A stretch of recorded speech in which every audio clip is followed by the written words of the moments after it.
Sri Gurubhyo Namaha. Welcome to our 47th Saturday Online Kashmir Cultural Heritage Awareness Series. We begin with our prayer song by Srimati Krishnaveni. श्रीगुरुभ्यो नमः नमस्कारः यस्यैव स्फुरणं सतात्मकमसत् कल्पार्थकं भासते साक्षात् तत्त्वमसीति वेदवचसा यो बोधयत्याश्रितान् यत् साक्षात्करणात् भवेन्न पुनरावृत्तिर्भवाम्भोनिधौ तस्मै श्रीगुरुमूर्तये नमः इदं श्रीदक्षिणामूर्तये तस्मै श्रीगुरुमूर्तये नमः इदं श्रीदक्षिणामूर्तये श्रीदक्षिणामूर्तये नमः. Thank you. Thank you, Veniji. Veniji has appeared a few times in our Saturday series and she will continue to be joining us. From today, we are starting a new monthly book review series. Mrs. Rogini Vaishnavi, who already did one program on book reviews, will coordinate this and introduce authors on books relating to Kashmir and introduce speakers. We have with us today Dr. Mahesh ji and Rogini ji. Both are known to us as they appeared in our series before. Please watch Mahesh ji on Resurgence of Kashmir. Wonderful presentation he made, which covered a broad overview of the events leading to the current day. That was our 12th in series on October 30th, 2021. And Rogini ji appeared on our 22nd series on January 15. That was on Inspiring Women of Kashmir. And she also made a presentation on the book review, Chronicles of Kashmir. We thought we should continue these book reviews as so much research has gone into book writing, and we'll be presenting one book a month. We'll give you details where to send the book, or Rogini will explain that. As always, we thank Kanchi Mutt for our ongoing series and offer our namaskaram to His Holiness Sri Shankara Vijayendra Saraswati Swami. Kanchi Mutt has always been in the forefront, modestly working with the sole aim of national integration, spiritual enlightenment, and preserving and promoting the uniqueness of Kashmir, as Kashmir is our cultural heritage. Over to you, Rogini ji. Thank you, Mr. Shankar. A very good evening to you and to Dr. Kaul and to all our viewers. I'm really glad that I am here in this program the third time, and it has been a wonderful association, and especially happy that we have kick-started this initiative of introducing books once in a month, books which are written about Kashmir by various authors, and really thankful to Mr. Shankar and Kanchi Kamakoti Foundation for entrusting in me the responsibility of, contributing my bit into this initiative. I'm really grateful, and it's an honor. Now, we started this initiative, as Mr. Shankar said, we started in January sometime with the Chronicles of Kashmir, written by Mr. Balkrishan Sannyasi. And now this is the second book that we are introducing, and Dr. Mahesh Kaul is here with us.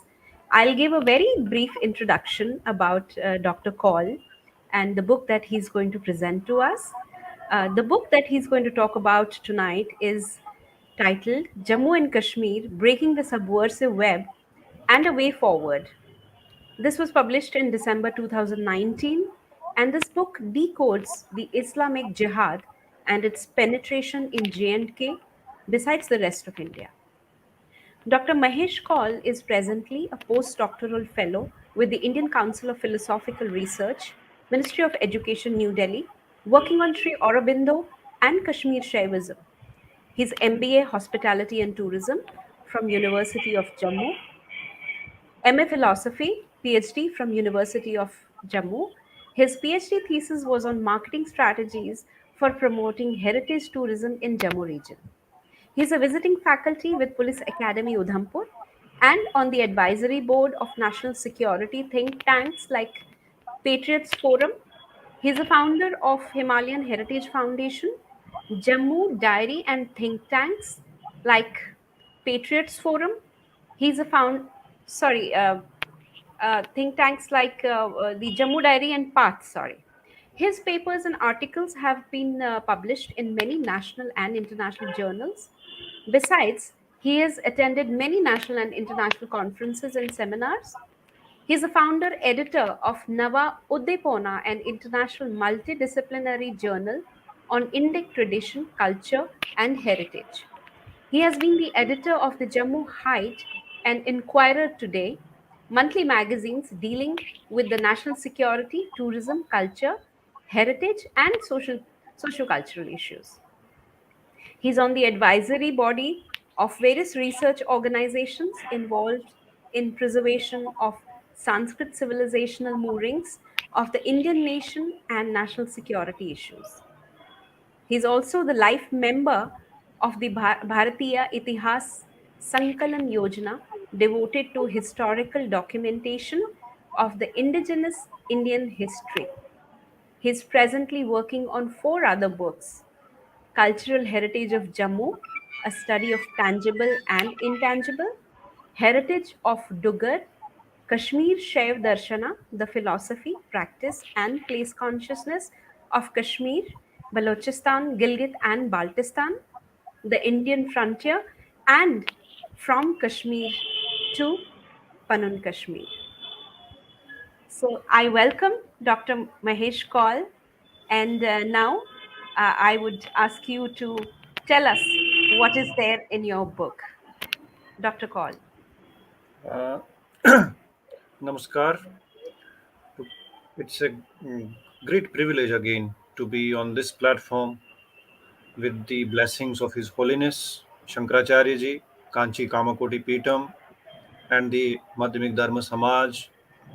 And Shankarji has been spreading this uh, whole event. And the first time I talked, it was totally on a very different plane. But I'm glad that today, due to this 47th series, which is being organized under the auspices of this Peeth, Kamakoti Peeth, Kanchi Peeth, has made everyone aware what is actually going on. And I think that no aspect has been left so far. And people from south are more well versed today than the people in the Kashmir or Jammu and Kashmir. And it's in itself basically an institution has been created through these online interactions. And Shankarji and his team and the Kanchi Peetham and Dharma Samaj, a great work indeed. This book actually came up as an idea. It was, I let me tell you, I had a very little contribution in it. I should be honest, because destiny has many things to, many roles to play in future. Uh, Mr. Sanjay Arya, who is basically the publisher of this book, he was very interested in doing something on Jammu and Kashmir. He has done a lot of work on culture and heritage all over India. He has published many reputed authors like Dr. Karan Singh, Shona Narayan, and Shubi Publications has been doing wonderful work in Indic philosophical tradition or the Indic civilizational tradition. But he got interested in seeing the condition of Jammu and Kashmir, that something should be done on socio-political issues of Jammu and Kashmir. And he asked me to write a book on a very short notice because those days there was a buzz about the neutralization of Article 370, and it was way back some. It was published in, as you mentioned, in 2019, but work on it started well back in, I must say, 2015, and it was since then that Mr. Arya was after me that you write a solo book on this. But I said that it's a very difficult subject and give some name to it. The kind of you can say distortions were being done. So the theme came up: how to decode this subversion and this title came up, Jammu and Kashmir Breaking the Subversive Web and a Way Forward. It was supposed to be a solo book by me, but different aspects were to be dealt at a very short time. So I thought it prudent that different experts should contribute. And I started working, though there are 3, 4 papers, majority of papers are mine, introduction is mine, and the conclusion is mine, whole this sketch is mine. But we invited people like General G.D. Bakshi, and then one of the celebrated political scientists that Jammu and Kashmir has ever produced. He's no more. Professor Mohan Krishan Ting, his unpublished papers, seminal papers, and many security experts. Colonel J.P. Singh, then from Jammu, where Mr. Rajan Gandhi, Rami Desai has contributed. So many people contributed. We tried to, in these 20 odd chapters, we tried to address, where 4 or 5 chapters are mine, to decode this whole business in terms of how this destabilization has crept in polity, in governance, and how ultimately the threat is being posed to, you can say, the Indian national interest, security scenario, or internal security. And the main contribution of this book, which comes up, is that we have been able to establish that there is a threat to northern frontier of India, and there are powers which are inimical to India. They are working in pincer, and they are trying to dismantle this frontier. There has been a continuous thrust to dismantle the northern frontier of India, to desanskritize it, to dislodge India from the Himalayas, and the Jammu and Kashmir is just the tip of the iceberg. And as you see, now the whole game has gone down to the mainland India. We are witnessing many events which have taken place, unfortunately, recently, the Udaipur incident, the Amravati incident, and these really prove that the prophecies which were made in this book by me in my way forward, or in my introduction, or the other 3 papers have come out true. That there are apprehensions. I have tried to establish them with the various works which were already available, unpublished work also. For example, many thinkers like Sri Aurobindo and Veer Savarkar, even Tilak, how they had decoded this game way back 70 years ago. And this is coming a full circle. And we never paid to such things, heed to such things. And ultimately, we are paying the price. The Kashmir issue was initially projected as a law and order issue, which it was not. It was an issue of subversion, it was the issue of jihad, it was the issue of theofascism that is ultimately coming up in the broad daylight. And we are witnessing that whole India is witnessing this turmoil. That the issue in Kashmir is not a localized issue, it's a transnational issue. It's an issue that concerns the whole nation. If we argue in this book that if this issue would have been tackled in right time in 90s or before that, we can discuss at large. There are various parameters. You have yourself edited a book called Chronicles in Kashmir, and you are yourself witnessed in your research how subversion went on. You wrote on Vaishnaveji, how many our veterans, our leaders have been sensitizing the masses, but there has been no impact on the policy makers. And ultimately, we are at a stage when things have precipitated to such a stage where we are witnessing a point of no return. You have no other option than you have to fight strategically, diplomatically, and maybe by other means. So this is what this book talks about. And mostly, we have not tried to highlight problems but solutions. This book has come out in the aftermath of Article 370, because it was a monumental step. It was a historical step that abrogation, or I call it neutralization 370, took place. And it was a kind of an addition to it, that we have abrogated Article 370. And our argument in the book was that there's a difference between de facto and de jure impact of it. And there are many other things after reorganization which have to be done. 2 union territories have been created. Now, what next? So, this book talks about not only abrogation or neutralization of 370, but there are certain other areas which now have to be dealt. Opens a Pandora's box, because only changing the status of an erstwhile princely state is not going to change the things, because a whole minority from Kashmir, Hindu minority from Kashmir, has been displaced internally in their own nation, and they have not been rehabilitated till date. And it has not become so far an issue of national debate. So you cannot say that everything is going on well in Kashmir. And we've seen the targeted killings, we have seen many other things, and these apprehensions were made in this book. We said clearly that time will come that you have to think beyond that. Now reorganization has to be taken to next level. We have talked about discrimination with Jammu in this book. We have talked about POJK refugees in this book. We have talked about the occupied areas which are in the occupation of Pakistan, and what strategic implications these things will have. And factoring all these things, only then we can make a policy which will lead to rehabilitation of Pandits, which will lead to security, or you can say upholding the northern frontiers, which will lead to the retrieval of the lands, lost lands, which have been occupied by Kashmir or under the occupation of China. These are the issues. This book is more about the security implications, rehabilitation, and micro level and macro level both. We have tried to address these issues and try to come out with a plan which can help not only to rehabilitate but guarantee non-refoulement of Kashmiri Pandits. Yes, that is the core area of this book, and we also repeat that what has happened to Pandits can happen to anyone in India. So that is coming true. So these concerns with solutions, as we talk, I will talk about this in detail as we proceed.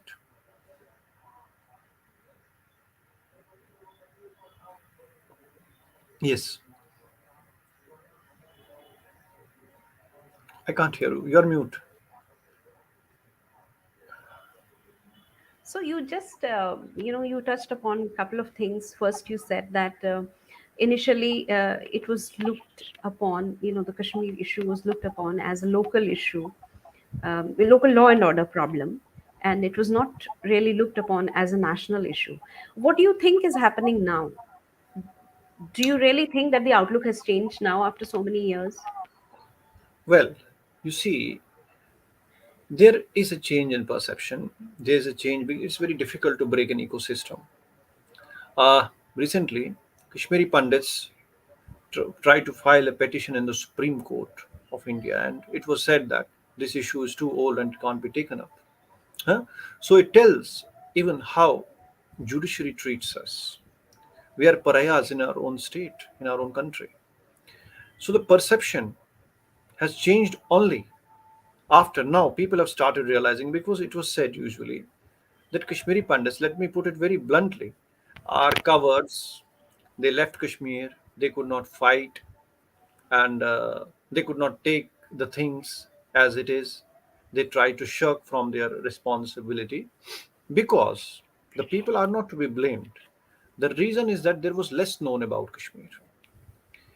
People in rest of India thought that the Hindu population in Kashmir was evenly poised as it's in rest of India. You can say in Uttar Pradesh, in Rajasthan, in West Bengal.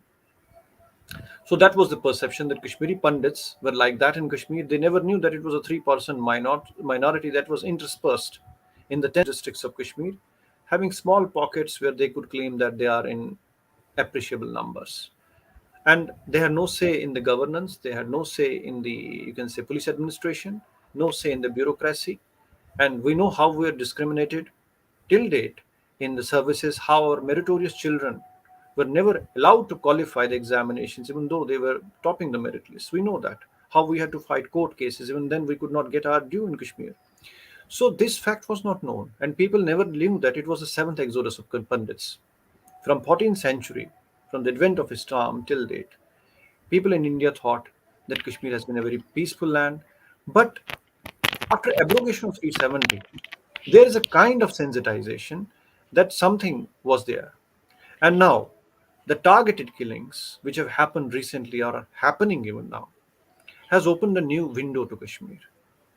That Kashmiri Pandit issue is not an employment issue. It's not an issue of natural calamity like floods, earthquakes. We are not victims of natural calamities like floods, earthquakes, or you can say fire. Kashmiri Pandits are victims of man made calamity called terrorism. And that too, when subversion has been entrenched deep into the state apparatus. And recently, when you can say the Supreme Court just dislodged that Pandits cannot approach the court because it's too late. 30 years is too late. You can say 1984 rights can be proved, Gujarat rights can be proved, which happened in 2000, middle of 2000. But Kashmiri Pandit issue is too late. So it tells about the ecosystem. And it was always told that Kashmiri Pandits are a feudal class, they exploited the people. This is the kind of explanations of why, but they never were told that it was without compensation that land to tiller was done. And Kashmiri Pandits in Kashmir is not a casteist term. Pandits in Kashmir is more a scholarly term which is affixed to them. And they were treated that Kashmiri Pandits in India, people who don't know about Kashmir, they thought that Kashmiri Pandits are like Brahmins in other parts of India who exploited the lower castes. And now it's good that the life has come full circle and they have been thrown out, and it's divine justice. So this is the kind of impression that was there. So due to social media, thanks to social media, that we are witnessing that people are being sensitized about the magnitude of destruction, the magnitude of genocide done to Kashmiri Pandits. Kashmiri Pandit genocide, now people are realizing that it never happened only in 1990. 1990 was the culmination. It started in 14th century. Now people are recognizing that there was a temple called Marthan. Recently people came and they visited themselves, and how it was destroyed by Sikandar the iconoclast, and people started researching. There is a change in perception that hundreds of temples were desecrated, and then from temples these marauders went up to the societies, then from societies into the homes. And Kalhan's Rajatarangani was cited as an example that it is the only window to Kashmir, because during Kalhana's times the Kashmir was quite peaceful. But people don't know that there are five Rajataranganis, and recently it's dawning upon the people that there are five Rajataranganis by Kalhan, then Jonraj, Shrivar, Pragyabhat, and Shuka. And it goes to the credit of Jonaraja, who in his work Rajtarangani, Jana Rajtarangani, says that in Kashmir Hindus were reduced to debris, and he calls that destruction of Pandits or Hindus in Kashmir as Jati Vidvans. That is the term he has coined. Jati Vidvans, if you will translate it in modern times, it's an equivalent of genocide. So it's not Lemkins who is the father of genocide. It is Jonaraja from Kashmir who is the father of genocide studies. So it is the Jonaraja who tells what happened to Pandits of Kashmir. It's written. So these things are coming out. So this research window is opening up, and things are changing. People are taking interest, and many people have approached me. Many young students from Maharashtra, many young students from Uttar Pradesh, and they are doing their works, their research works on the genocide of Kashmiri Pandits, the destruction of temples in Kashmir, the you can say preservation of culture in exile by Kashmiri Pandits, and many people who are non-Kashmiris, non-Kashmiri Pandits, have nothing to do with Kashmir. Even but there was a boy, I don't remember his name. He came from UK, and he's doing PhD on the you can say post displacement effect on Kashmiri Pandits. So this way, you can say, if research, the serious research is being done on Kashmiri Pandits in terms of sociological studies or genocide studies, it means that the truth is coming out. It's not we people. We have to tell. Genocide victims are the first, basically, crusaders of this whole episode. But the neutral people, like researchers or people which are not from the community, do it. It gives it authenticity. So things are changing. So it may take time to sensitize the people, but I must say, it goes to the credit. People say that our people have done nothing. No, it's wrong. Our elders have done a wonderful job. I have cited the example of Vaishnaviji.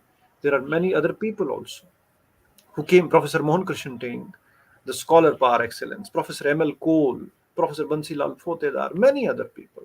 So these people contributed to this research pool, and it's due to their efforts. Pandit Omkar Nath Trisal, he's still alive, he was a veteran freedom fighter. These kind of people have contributed. They have given us spine, and it is this spine that you and me are talking about these things. It's not without reason that we are advocating justice. And now recently, the community has come out with genocide and atrocities prevention bill, which they have sent to various parliamentarians. So we are not seeking basically redressal of our problems. We're saying that what happened to us will happen to you. And in 2020, we said that. Now, what's happening to Hindus? So all over India, we are seeing that this genocide is not restricted to Kashmiri Pandits. Now it is extending into the majority areas. So it means that if 3% Hindus could not withstand the jihadi onslaught in Kashmir, it's understandable.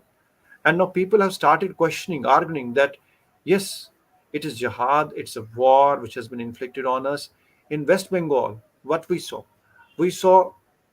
total mayhem recently, and it was termed as poll violence. This was another genocide. So, in daily rights, and recently the beheading of people. So, it means that Hindus in majority areas are not safe. So, how would they justify it? So, Kashmiri Pandits, by that logic, were quite well versed about the challenge of jihad. It's Kashmiri Pandits who have decoded the menace of jihad. But it was unfortunate the Indian policymakers, the Indian state denied this jihad. And that's why it's appearing in other parts of India. So that way, if this genocide of Hindus is being understood, if this jihad as a threat to the national security is understood, the credit goes to Kashmiri Pandits, our elders, even our youth across the continents who are talking constantly in spite of fear to their lives. They have disregarding it. I think that after witnessing genocide, we have become fearless. We are talking the truth, and truth telling is the first step towards defeating genocide. So I see a ray of hope, and many universities are coming out with the subjects which are akin to genocide studies, and this is a very good development. And if this is addressed, I think that most of the problems related to national security is a national security issue. It's not only a Kashmiri Pandit issue. If we see it, many problems will be solved. So as you said, if things have changed, yes, things are changing, because in 90s there was no social media. We are just completing the backlog. If social media would have been there, I think that this plight would have been understood better. But anything, we can say still that this at present we are doing a good job, and even the people which are outside the community, even international experts, they have recognized this. There's a lot of pressure also, and there should be pressure, and not for the sake of pressure, because if genocide is denied, it duplicates. Kashmiri Pandit genocide was denied in Kashmir, it was trivialized, and what is the result? It spread to other parts of India, it spread to Hindu majority areas. So if we leave it unattended, we are going to witness, I'm very sorry to say, balkanization. We have witnessed partition of India, and we have paid the price for it. And this time we will pay a bigger price if we won't stop these kind of Hindu genocides, whether it's in Jammu and Kashmir, whether it's in Gujarat, whether it's in West Bengal or Delhi or other parts of India. We cannot afford to do it, because Kashmir is a case study. If India as a nation would have learned from the genocide of Kashmiri Pandits, we would not have been facing many of the problems which are staring India at face at present. I think you rightly said that the whatever happened in Kashmir was denied. The truth behind it was denied, and which has actually seen in the rest of the India now. And you also talked about the existence of social media a couple of times. You said that thanks to social media, but that's good, and that also throws up a question about the traditional media, like Exactly. why did the country not know till now about what exactly happened in Kashmir? But I think that's a different, if we start discussing that, then the discussion goes to a different direction. You also talked about, you have touched upon the abrogation of 370, Article 370 in Kashmir, and you did make some predictions as to what would be the impact of this abrogation. Would it solve the problem? So, could you little bit, now we are a couple of years ahead of the abrogation. Also, when you started writing that time, it was the discussion was on, and you made predictions. So, how far did the predictions come true? And what do you think, what can we look forward to? I mean, I understand that today you abrogate this article, you cannot see the changes immediately. So what is your outlook on that, and what is it that you have spoken about this in the book? Well, uh, let me tell you very clearly that I told you that there's a difference between de facto and de jure uh, impact of Article 370. It's firstly, we had talked about that reorganization is good, and there should be comprehensive reorganization of the Jammu and Kashmir. If two union territories, one is Jammu and Kashmir and Ladakh, has been carved out, uh, there is more scope for reorganization again. if we'll see very practically, Jammu and Kashmir culturally is an unnatural wedlock, because if there was any binding force till 1947, it was Maharaja. After all, it was Dogra rulers who gave shape to the modern state of Jammu and Kashmir.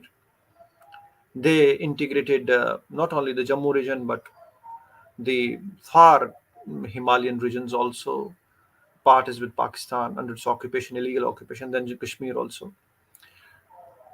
But once it became a full-fledged state of India after the accession, a tug of war started because subversion was already injected into the state. Whether it was in 1931 through Reading Room Party or Young Men's Muslim Association, which later converged to form the Muslim Conference and later rechristened as National Conference. All the things were managed from Punjab till Maharaja was ousted. The Kashmir Committee was formed. There used to be very little is talked about. Many jathas were made to infiltrate from the Punjab side border into Jammu and Kashmir. RRs, Ahmadiyas, and Muhammad Iqbal was in the forefront of this whole episode. He was in favor of Islamic homelands, and it was his plan that was fructified by Muhammad Ali Jinnah later on. So my argument is that when displacement of Kashmiri Pandits took place, it's a very harsh statement, but it's a very practical statement. With the displacement of Kashmiri Pandits, Kashmir was all divided the day. Kashmir was divided the day when last Kashmiri Pandit left Kashmir Valley in 1990. When the last Kashmiri Pandit left Kashmir in 1990, technically Kashmir was divided. It was divided.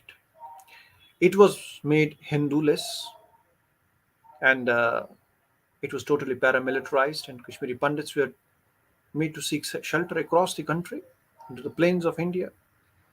So we had hoped that this reorganization will be taken to next level. We don't know, because Delimitation Commission has already submitted a report where it says 2% reservation for Kashmiri Pandits. But is reservation the only motto to solve this issue? Because I told you, Kashmiri Pandit issue is a matter of empowerment, which includes political empowerment. Till you don't have political power in your own hands, you are not going to do anything. Number two, you need to have a territory where you can govern yourselves. You are territory-less. That is important question. You are territory-less in your own country. And you are often asked that you don't vote, or 4 lakh, 5 lakh voters were scattered. How come our vote is going to be pooled at one place? It's not possible. It's scattered. Even if we vote, it gets, you can say, diversed.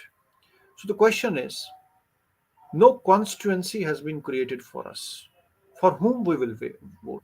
For example, you are creating a candidate. He will stand from Kashmir, say Srinagar, say Abagadal or Ranawari. We'll vote for him.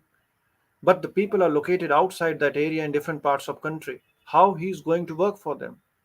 Somebody living in Malviya Nagar, somebody living in Delhi, somebody living in Bangalore. He can't work for you.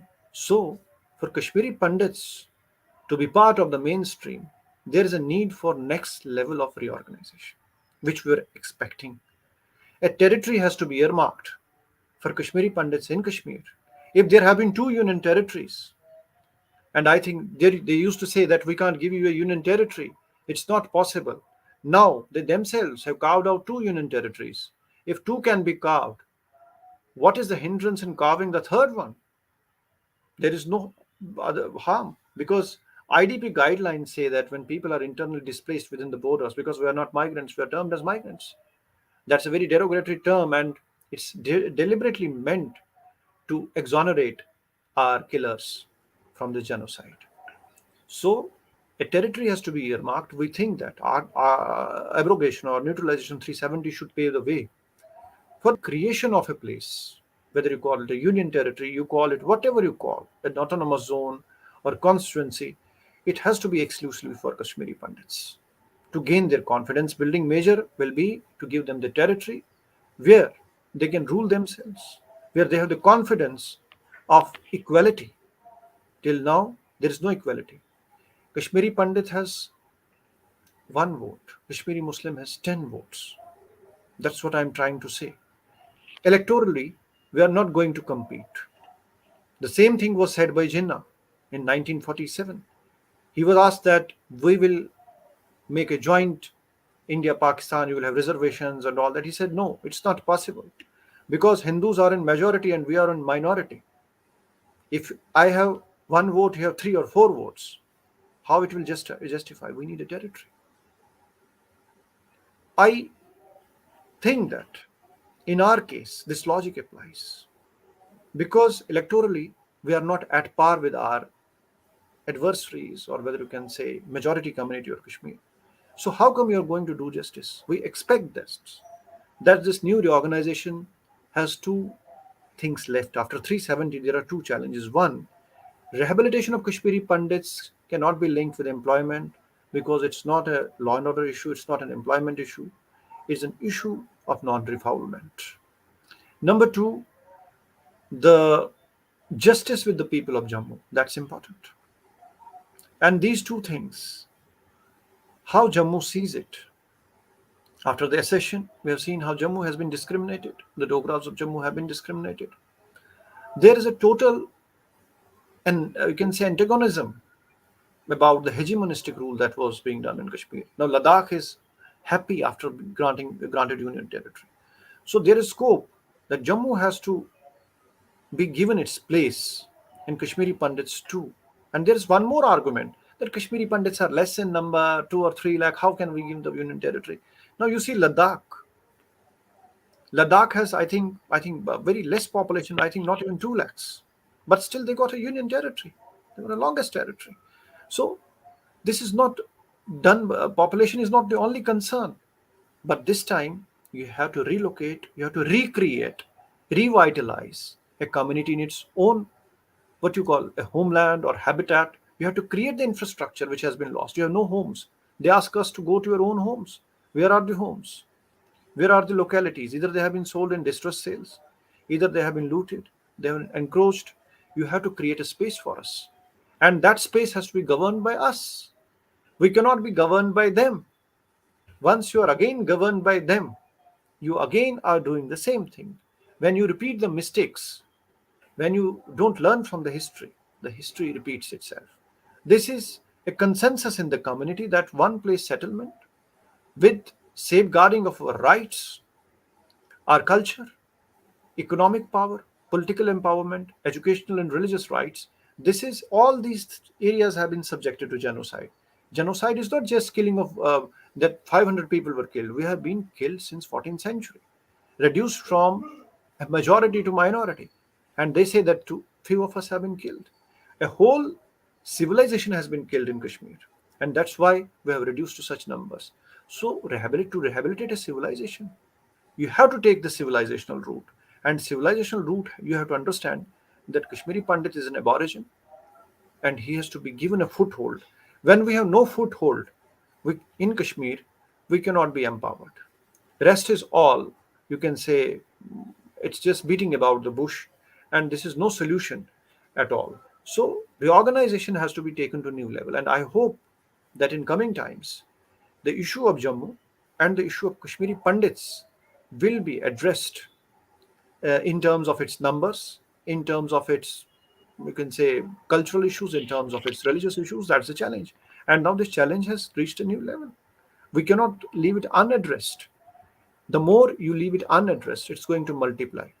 If you will embolden the adversary in Kashmir, you are giving him an, you can say, an opportunity to express itself in other parts of India, and that's what's happening. You have retreated. We are not ready to compromise with our adversary because we have seen, I told you, 7 genocides. Even after 7 genocides, if we reconcile with our perpetrator, it means that we are committing another suicide. From 3% will be reduced to 0.5%. We talk about Hindus and Sikhs in Pakistan, but what about the Hindus of Kashmir who have been subjected to genocide in secular democratic India? We talk tall, but we have to set our house in order. Only then Indian state or Indian political class have a right to talk about the Hindus of Bangladesh, Hindus of, you can say, Pakistan, only if they are able to rehabilitate Pandits in Kashmir, Kashmiri Hindus in Kashmir. So, in your own home, in the own Hindu nation, the nation of Hindus, that's Bharat, Hindus are without land, without home, without habitat, and we're talking about genocide of others. We cannot be leaders of Hindus in other parts of the South Asia or the world till we set our house in order and safeguard the Hindus in India first. Then only we can claim to be the torchbearers of human rights of Hindus. We as a nation have failed in that. I am not ashamed. I am talking a very plain truth. And we have only the confidence will come once you rehabilitate Pandits with political empowerment. That is the control over the geopolitics of Kashmir. It's not only geopolitics, it's about the strategic importance of Kashmir. The, you can say religious cleansing of Kashmiri Pandits is basically unhinging of India from the Himalayas. The day that is realized, the whole problem will be solved. Thank you for such a bold answer. Uh, you spoke about a couple of things. When we talk about Article 370 and its abrogation, so broadly, in a layperson's language, what it means is that earlier, uh, no other non-Kashmiri would be able to settle in Kashmir, buy property, and now that's possible. So that's the change which it has brought about. And you talked about things like, carving out a new territory and political empowerment of the Kashmiri Pandits, and where, when they vote, who do they vote for? Now, the question that arises, what I want you to, would request you to elaborate on is that Kashmiri Pandits right now, if you see, they do not belong to any territory, though the whole India is ours now. They are all settled here and there, and there is no discrimination as such. But when you talk about, being a domicile of a particular place, and now you don't have that, though it's there on the papers. But what is the implication of a Kashmiri Pandit not being a wholesale part of a territory, not being able to represent it politically? What is the impact on a common person of this when we talk about the jobs, the education, overall livelihood?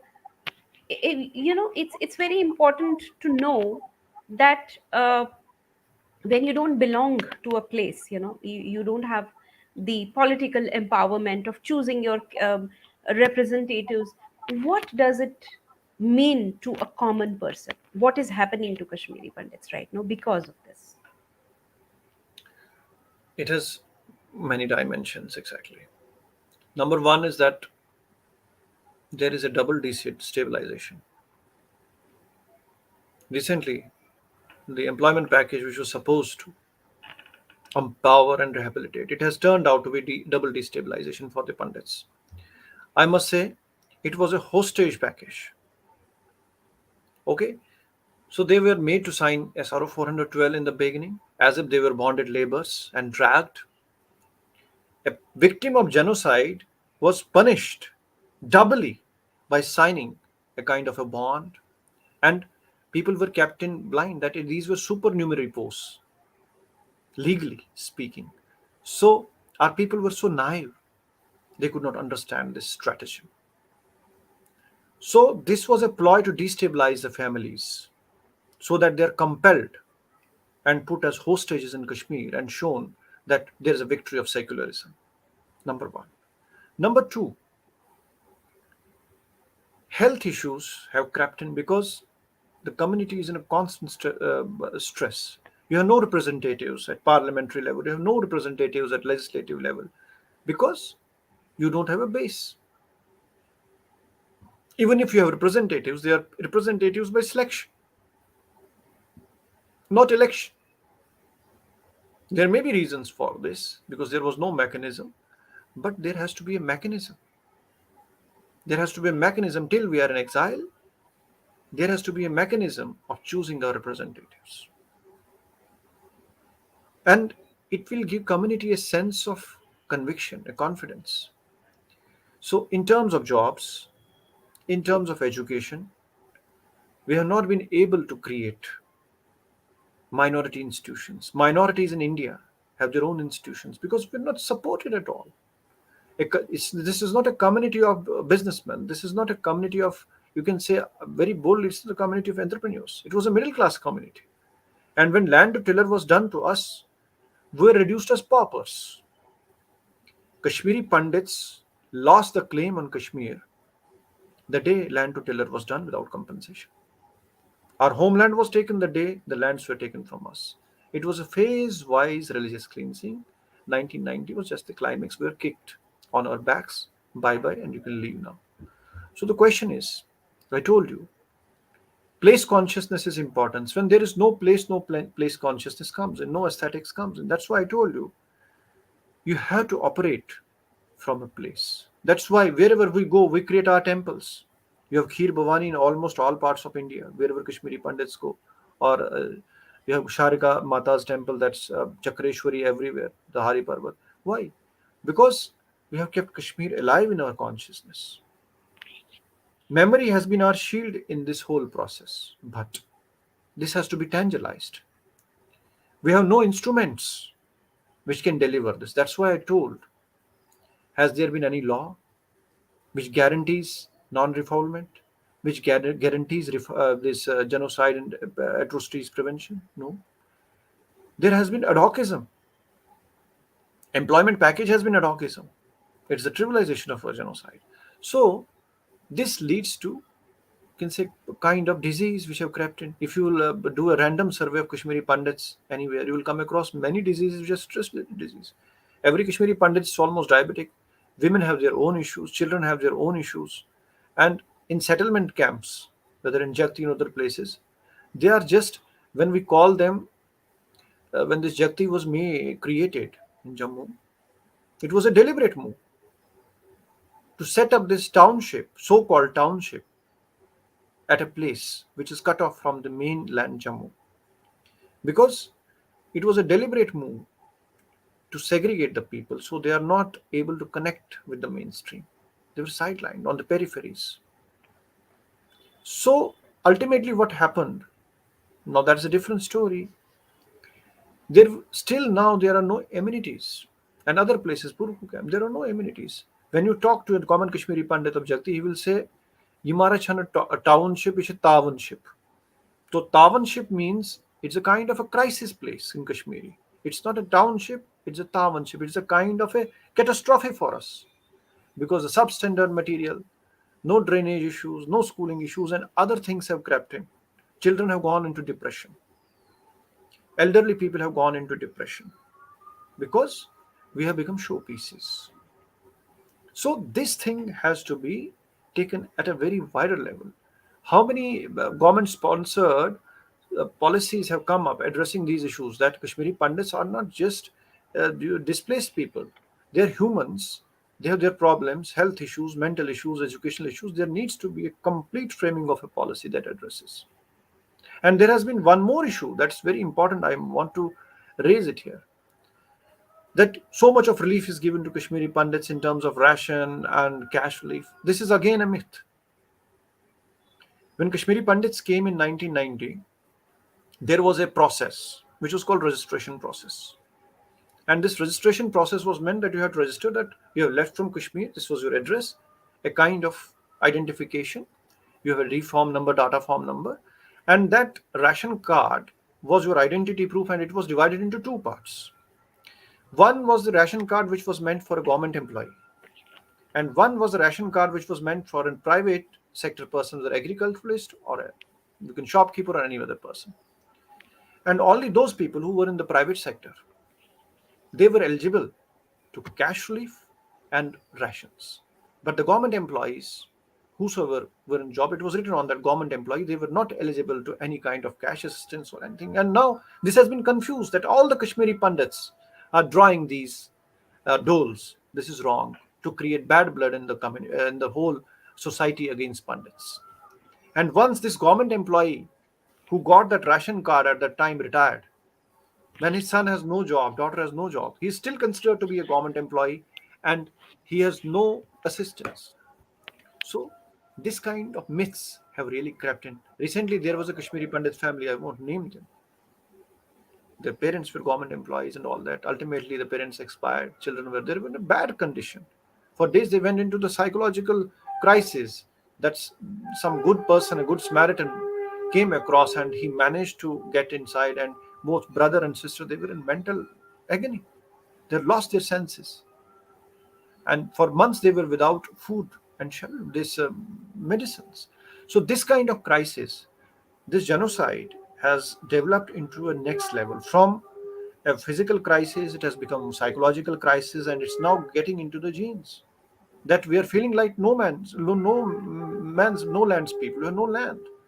So this kind of thing is really affecting our psyche, and it's also making us very much vulnerable to various other things, which includes psychological health issues and educational issues. Even it's affecting the literacy rate. The birth rate is already in doldrums, we know that. So the thing is that we need a policy that addresses the humanitarian side, that it addresses the educational side of the students, because we have seen there's a drop in the case of students taking the higher studies because there are no avenues, there are no support systems, and this is basically affecting the intellectual health of the community and leading to the destabilization in the community. It's very important. We have no institutions of our own. We have not been able to create them because survival and development, they are different issues. Either you go for survival in genocide or development. You can't go for development. So survival has been the primary instinct. We have been managing our survival against, you can say, political adversity, even social adversity at many places. So we have consumed ourselves in that. So development comes only when this is taken as a national issue. It has to be understood. Kashmiri Pandit issue is not a local issue. It's a national issue. So it's not our issue now. We have been advocating, we have become the ambassadors. We know that we are the ambassadors of this security challenge. And now in this whole thing, we have lost ourselves. We have forgotten ourselves, who we are. This kind of self-recognition we have lost. And that can be streamlined only when the whole Hindu Samaj knows that these are our own people who had a history, who had a culture, who had the genes of, you can say, one of the they're one of the excellent exponents of Sanskrit tradition. Everything that has enriched the philosophy, dramatics, theatre, or religion or grammar in India, it has come from Kashmir, the Sanskrit tradition. That's why I call this is uprooting of Kashmiri Pandits is desanskritization, because our enemy knew if you can hit Kashmir, you can paralyze India. Because I am of the firm belief that Jammu and Kashmir is not only an integral part of India that is being oft repeated by many people. Jammu and Kashmir is the nervous system of India because all the culture, all the place consciousness, civilizational moorings, whether it's Kashmir Shaivism or other things, they have come down from Kashmir. We have given masters in various traditions. They were the teachers. The Kashmir Mandala has been the university in itself. So our enemy knew that if I can strike the nervous system of India, it will paralyze whole of India. And that's true. The day Kashmir was struck, Kashmiri Pandits were displaced, it led to the paralysis of the Indian physical entity. It was crumbled. The day this nervous system, that is Kashmir, is again revitalized, you will see that Indian limbs, arms, they will gain their action. So enemy knew that Kashmir is the nervous system of India and Kashmiri Pandit sustains this nervous system. So it's important to strike there and destabilize India and desanskritize India. Resanskritization lies in revitalization of Kashmir. And that is, you have to understand, so far all the perspectives about Kashmir have been minus Kashmiri Pandits. The people at the policy affairs have been trying to understand the Kashmir issue from the perspective of the subversives. The day they will understand Kashmir issue from the perspective of Kashmiri Pandits, they will understand it from the Sanskrit tradition. That day will be the end of all subversion in Kashmir. That is what also is the concern of this book. And my whole thing is focused on this, that we have to re-Sanskritize it. Kashmiri Pandit's perspective has not been understood. That is the Indic perspective. We are basically investing in the perspective which is antagonist to Sanskrit tradition, which is antagonist to, you can say, the whole Indian strategic this bulwark. There is another myth which I want to debunk today, that there's a term called Kashmiriyat. Kashmiriyat has no sociological, political etymology. It was coined deliberately, having very subversive moorings in 1950s or 60s by a person who was no Kashmiri at all. He was Balraj Puri, who was with the National Conference. We know his credentials. It was coined by Balraj Puri. He was from Jammu, to give Sheikh Abdullah a weapon to browbeat the Hindus in Kashmir. It was a, you can say, subversive mask to enforce Sharia in Kashmir. So, this Kashmiriyat is nothing but Shariat. It was disguised, you can say, form of a clock made to give Sheikh Abdullah a cover to implement this jihad. So, those people who are talking about Insaniyat, Jamhuriyat, Kashmiriyat, this concept is flawed. And that's why you have tried to address Kashmir through a wrong perception, wrong concept. That's why you are being defeated again and again in Kashmir. You cannot apply secularism to communalism. You are calling communalism as secularism, and that is the greatest challenge. Kashmiriyat is just the counterpart of pseudo secularism, and it's even beyond that.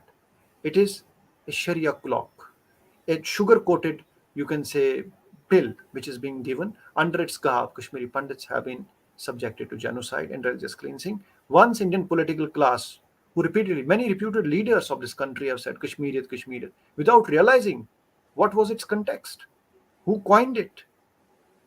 It has no centuries old tradition in Kashmir. Kashmiriyat, yat kind, when you use a suffix like yat, it has no Sanskrit meaning. It has no, yeah, you can say, Indian meaning.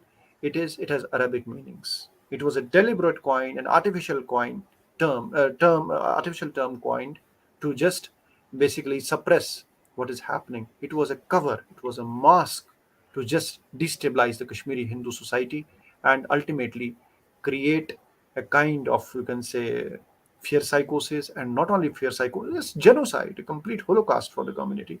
So we have to understand this. If these fundamentals are corrected, we will arrive at better things. We will be able to create peace in Kashmir. We'll be able to restore our heritage, our culture, our ecosystem, and create once again Kashmir, which is truly Sanskrit. Sanskrit is not a language, but the Indic ecosystem, which includes your whole Vedic tradition, your Agamic and Nigamic tradition, which is the essence of Kashmir, which is the contribution of Kashmir. That's why Jammu and Kashmir, or Kashmir particularly, is the not only crown but the nervous system of India. You have to revitalize it. The day you revitalize it, the whole problem of subversion will be addressed, and it will open the way for the rehabilitation of Kashmiri Pandits. Thank you. You gave us a very, I would say, a perspective on Kashmir, which, you rightly said has been evaded till date. I also have read a couple of books on Kashmir written by some foreign authors. There's one by Victoria Sheffield, and there are a couple of other authors. And if you read them, there is no mention of Kashmiri Pandits in those books, as if they never existed. So the perspective, you in a very short span of time, you talked about how Kashmiri Pandits were the aborigines, are the aborigines of Kashmir, and how they were, the source of knowledge and the art, the craft, the culture, the philosophy. You talked about Shaivism, uh, and Kashmir can the emergence of Kashmir is determined by all these forces. So when you neglect this and you look at it, what you called as the Kashmiriyat, or the other perspective, you said that you are looking, that it's being looked upon from the perspective of the subversives, and that's the reason why the Kashmir problem, has still not found a solution. I hope that we have people listening to this, and um, it should, ring the bells. I just want to ask you a simple question. We talked about economic empowerment. You said political empowerment, economic empowerment. Then what comes to my mind is the prime minister's package, which is so much the talk of the town, that some 8,000 jobs have been lined up for Kashmiri Pandits. I mean, I'm sure it's not a part of your book, but yeah, it's part of the economic empowerment and the policy of the government. Can you throw some light on what is the nature of these jobs? What are the kind of these jobs? And is it same as that, as it used to be before 1990? What is it all about? Well, I told you that number one, this whole so called package is flawed. The people, I must say, job is a basic right. When a person is qualified, is eligible for something, it's a basic right. Nobody is doing any mercy on you. Or so for long, when in 90s we left Kashmir, many of our people superannuated and no jobs were advertised for us, and many people went overaged also. And you know how Kashmir University used to declare results too late of our candidates. Even a 3-year degree program, undergraduate program, took 6 years for our students to complete deliberately. It was done. It was another form of persecution. I call it educational genocide, which was imposed on our students. So, so that we are not able to compete. This is a cold-blooded genocide or murder of our community. Then, the nature of jobs, rightly put.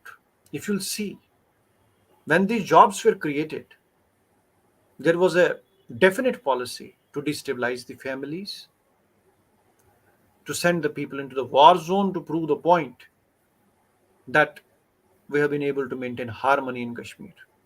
No places to live and nothing. And ultimately, makeshift settlements were created for these employees in Kashmir. And you know better, it came in the public domain what kind of facilities these were. 10 families, 5 families accommodated in one room, and what was their condition. And number two, then recently targeted killings. But one more thing, when these lists came up early, very early, the kind of ratio of boys and girls in those lists was very, very dangerous, if you'll see. In the earlier lists, every care was taken that there were more females. They're more shortlisted than boys. There was a reason behind it. And when these people went to Kashmir, because job is a necessity, and for that, those people who are displaced, who have no source of income, they went there. And we know how females were harassed. It was a deliberate ploy. And how there were many other cases of extreme harassments also, which are in the record. And then the kind of jobs which are being offered, whether these are class 4, even you can say the kind of jobs which are being offered to us are not, we are not entitled to such jobs in terms of qualifications, I am telling. Menial jobs are being offered to well-educated people deliberately to basically denigrate, disrespect the community. And now, in spite of threats, recently that boy who was killed, he had said that I have a threat to life, shift me from here. And that day, the whole office was empty and he was holed up there. What does it mean? It means that not only we are targets, both sides. One group wants us to be the showpieces of secularism, and one group gets the cannon fodder, and they send our body bags. So jobs are a right. These are supernumerary posts. And number two, that these jobs which are being offered, they are not apt. They are not being opened up in the apt areas. So I must say, first, the people, our children, who are there on ground protesting for long, long period now, because there's a threat to their life. They have realized we have been used as guinea pigs. And it has proved that Return and rehabilitation cannot be linked with employment package. We are not bonded laborers. We left our place, we're forced to leave our place to save our lives. And you are again throwing us into the same inferno. What does it mean? It means that you are catalyzing the genocide. I will go a step beyond. If you'll indulge in such activities, it will be termed as democide. When state facilitates such things, it becomes a democide. So Kashmiri Pandit case is a paradoxical case. He is a victim of genocide inflicted by terrorists, and now he is a victim of democide inflicted by the agencies, the governing agencies. You are a person, a community left to save the honor of its daughters, sisters, and their lives, but now you're throwing them back into that without giving any guarantee. Without any guarantee, you are asking us to write the bonds who are the victims, but on your part, you have no law to safeguard us, and you are So sending you're your body. saying, sorry. So you're saying that the jobs have been given, but the environment is not conducive from the security point of view to live there. It's just the jobs, that are being offered. This is more than that. You tell me, we left Kashmir, we were forced to leave because it was open war against the Kafirs, it was a genocide. And how come when we're in our own homes, in our own localities, we had jobs, we had our shops, businesses, we are not safe then. Now we have nothing there. Our children are being given jobs and asked to go to a place where they have no place to live. So it means that you are catalyzing a genocide. Instead of safeguarding them, their rights, you are asking them to be guinea pigs. And it has been targeted killings have proved it beyond doubt. Not only Kashmiri Pandits, non Kashmiri Pandits have been killed. They are targeting you selectively. So these are not jobs, these are just bailout formula. This is a bailout formula. This package is a bailout formula for our killers to cover that thing. No, everything is hunky dory. People have come for jobs. The way you say that tourists are coming to Kashmir, everything is normal. After all, tourism is no barometer of peace. Tourism is no barometer of peace in Kashmir. Similarly, employment package is no barometer of Kashmiri Pandit resettlement because it's a genocide. We left to save our lives. You are throwing us again there without any remedies, without any protection, and the you can say demand of the people who are on ground because they are being targeted point blank that relocation. Yes, they have to be relocated till there is a complete, you can say, uh, law and order stability, which there was never. Even the people, they were residing in the local houses in rent. They were told by the landowners, these landlords, please leave our places because of you, we are on the radar. So what does it mean? You are the other. This othering is there. This I told you, Kashmir was divided the day the last Kashmiri Pandit left Kashmir. So these trivial measures, these hit and trial measures, this floating of balloons is not going to solve. You need a comprehensive policy which addresses employment, resettlement, and other issues. But employment cannot be kept hostage to resettlement. This is sponsoring of genocide. When you do this, you are basically empowering not Kashmiri Pandits, but you are empowering our perpetrators. When you are subjecting us as a bailout, the Kashmiri Pandit placement in employment sector like this is just a bailout formula for our killers. You are subjecting us as hostages. And the children, the youth have understood that we are not going to be hostages, rightly so, because there have been selective killings. There is no, you can say, system which can guarantee their safety. Law, legal protection, legislative protection, and empowerment of having your own choice in governance is the only way forward. We cannot allow, this is not a simple employment issue. Kashmiri Pandit is not an employment issue. It's not a natural calamity. I told repeatedly, it's a question of subjecting a community to annihilation. Now, from genocide, it has qualified to democide. Thank you, Dr. Kaul. I think the insights that you gave us are actually mind boggling. It's a totally different perspective. Thank you for telling us about your book. And now I think Mr. Shankar is here, and I would like to hand over to him. Thank you, Rohini ji, for conducting this book reviews. Just wanted to emphasize that these book reviews are no substitute for not reading the book. We are just giving a glimpse of what is there. Actually, after our 12 series of Past Glory, starting from August 2021 last year, when Dr. Mahesh Kaul came, that was like, welcome to reality. What is going on right now? Okay, we talked about Raj Tarangini, Nilamata Purana, Amarnath Mahakavya, all that are fine. But ground realities, I think you explained so well. And I must also thank Mahesh Kaul for sending two books. He gave two books sent to me, one for me to read, and I completed the book. It's just a coincidence that Rohini ji selected the book today. It was not planned. I just left it to her, and you chose this book for review, which is so nice and fascinating. The second book I handed over to Kanchi Mutt. Somebody is reading that, and after your review, I'm sure there will be some article. Somebody has taken up a bold project of writing an article on all our series, and he wants to publish that as a book. Like you mentioned, there's a lot of research material here. There are keywords that I found today: rehabilitation. I always used to wonder when people return to India, like a reverse brain drain, people in Bangalore or in Chennai or Calcutta, they have a place to go. They have a place to return and settle down.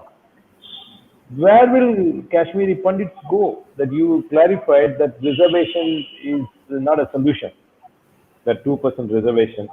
So these are all the aspects. There will be a lot of Kashmiri Pandits, the scholarly term you explained. They are willing to return to India. Where will they go back? I think this is an important point. I think we addressed this in one of the presentations earlier. Aurobindo Ogra, who outlined the plans for revitalizing the economy, how Kashmiri Pandits can play a role. And in your book, those of us who were only hearing about 370 and 35A, you clarified so well. There are two chapters in that book which everyone should read and understand. What is this 35A is all about? We talk about minority rights everywhere. And reading that article, I think that I spent some time going through that. That is about chapter 2, I think, article 35A and the Hindu women of Jammu and Kashmir. And also about 370. These are the things the rest of India should read and understand. And that's why I think that there is no talk about this 370 dilution or abrogation is going on anymore. People have understood what it's all about. And it's very well covered in your book. And people should start reading these books. We have so many books. When I asked Rohini ji for a number, how many books, she said it's countless. There are so many books around there, and it's going to be a challenging task for Rohini ji to pick one book every month. And that will be a great research material for rest of us. And to understand what is going on in current day Kashmir. Past glory is there. We will continue to cover that also. That's also limitless to talk about. So thank you so much for taking the time to appear in our program once again. Thank you, Rohini ji, for conducting this Thank you. book review so well. And hope you have lined up book reviews for months to come. Looking forward to that. Yes. Thank you, Thank sir. you. And seeing you again. I know you are going to appear again 3 or 4 more times, right? With 3 or 4 more books coming. Yes. Thank you so much, sir. Thank Thank you. you. Thank you. Bye. See you again. Namaskar. So that was a very interesting session we had today on book reviews. Please Google Mahesh Kaul, and you will find list of the names and the books. All these books are available. It's worth reading so that we should understand what's going on in Kashmir. Not always the past glory and current realities. The book got 20 chapters. All are very well covered, and which he highlighted in today's discussions with Rohini ji. We once again thank Kanchi Mutt for streaming our program regularly on kamakodi.tv, YouTube channels, YouTube and Facebook, also on Twitter. We also thank Dina Muller for covering our series every Thursday or Friday. So rest of us watching this program from Tamil Nadu can always look at Dinamala for forthcoming programs. Not to forget, we thank Raja of VDSV for providing our streaming support. And thank you once again for joining us. Please join next Saturday. That's going to be a very interesting topic on Sharda Lipi. We will send the flyer out soon. Jai Jai Shankara, Haragara Shankara.